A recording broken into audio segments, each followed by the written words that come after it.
नमस्कार, ion books के 8वें episode में आपका स्वागत है। आज हम आपको भारत और चीन के संबंधों पर आधारित 3 किताबों के बारे में बताने जा रहे हैं, जिन्हें आपको ज़रूर पढ़ना चाहिए। इन किताबों के ज़रिए कई विशेषज्ञों ने भारत और चीन के बीच रिश्तों को बताया है।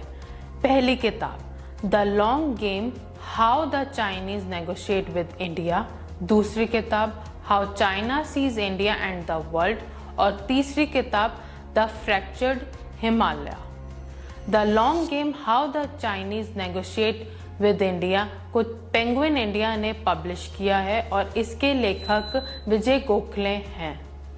यह पुस्तक पाठकों को चीन जनवादी गणराज्य के साथ भारत के संबंधों के बारे में बताती है, जिसने 1950 के दशक के बाद से लोकप्रिय कल्पना पर कब्जा कर लिया, लेकिन शायद ही कभी मुद्दों की विस्तृत समझ का गुणगान किया हो।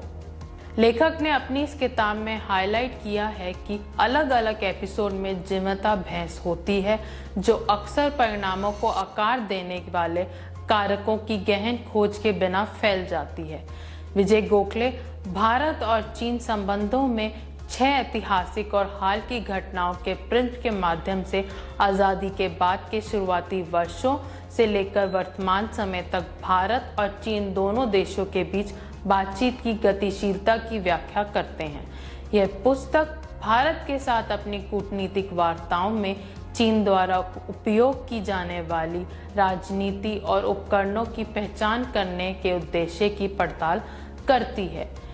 इसमें चीन के साथ अपने पिछले व्यवहारों से भारत के लिए सीख भी शामिल है, जो देश के साथ भविष्य की वार्ताओं में मददगार साबित हो सकती है। जगरनॉट बुक्स की किताब how China seize India and the world को लेखक श्याम सरन ने लिखा है। श्याम सरन इस पुस्तक में प्रश्न और अन्य बातों को रखते हैं। उन्होंने इस बात पर भी प्रकाश डाला कि चीनी दावा करते हैं कि यह प्राचीन दुनिया की सबसे महत्वपूर्ण और प्रभावशाली सभ्यता थी, यह तर्क देते हुए कि यह भारत था जिसने यह भूमिका निभाई। पुस्तक how China seize India and the world, जो कहानी को न केवल बड़े बोल्ड स्ट्रोक्स में बल्कि चॉपस्टिक के प्रसार या ज़ेन शब्द ध्यान से कैसे उत्पन्न हुआ जैसे मनोरंजक डली के माध्यम से भी कोशिश करती है। यह पुस्तक राजनीतिक विश्लेषण के काम को कवर करती है, विशेष रूप से समकालीन चीन और भारत के ये समकालीन चीनी विद्वानों, सीसीपी नेतृत्व के भाषणों और लेखकों के गहन अध्ययन के आधार पर, और एक राजनयिक के रूप में सरन के अपने अनुभवों के माध्यम से वैज्ञानिक तीव्र और दृढ़ता से तर्क दिया गया है। लेखक की पूरी तरह से सम्मोहक पुस्तक how China seize India and the world एक उत्कृष्ट कृति है, जो एक ऐसा काम है जो एक क्लासिक बन जाएगा। निरुपमा मेनन राव की द फ्रैक्चर्ड हिमालय को पेंगुइन इंडिया ने पब्लिश किया है। यह किताब सवाल करती है 1962 में भारत और चीन के बीच युद्ध क्यों हुआ, जवाहरलाल नेहरू की चीन की दृष्टि को किसने प्रेरित किया, भारत और चीन के राष्ट्रीयता के निर्माण काल में ट्रांस हिमालयी सत्ता के खेल को समझना क्यों आवश्यक है। निरुपमा मेनन राव ने अपनी इस किताब में भारत और चीन के बीच वर्तमान संबंधों पर अतीत की छाया पर प्रकाश डाला है और वर्तमान नीति विकल्पों को भी शामिल किया है, जो आज तक भारत और सार्वजनिक बहस को दृढ़ता से प्रभावित करता है।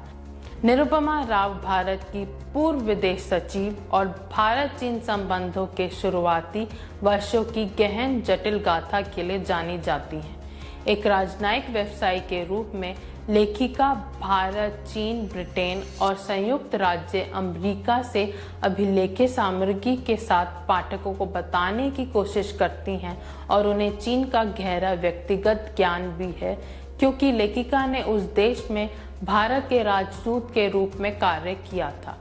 निरुपमा राव 1949 से 1962 तक दोनों देशों के बीच हुई बातचीत और आधिकारिक बातचीत की भूलभुलैया पर एक चिकित्सक की पैनी नज़र रखती हैं। यह पुस्तक उन मोड़ बिंदुओं को सामने लाती है जब इन दोनों देशों के बीच कूटनीतिक के प्रक्षेपण को सही किया जा सकता था, लेकिन नहीं किया गया।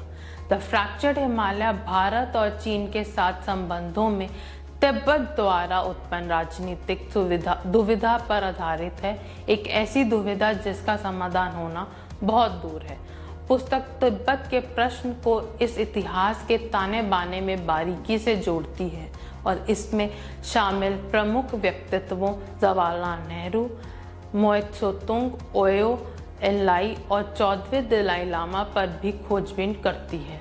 लेखिका इन व्यक्तित्वों की बातचीत को उजागर करती हैं क्योंकि उन वर्षों के टूर्नामेंट खेले गए थे जो 1962 के संघर्ष के करीब कदम से कदम मिलाकर चल रहे थे।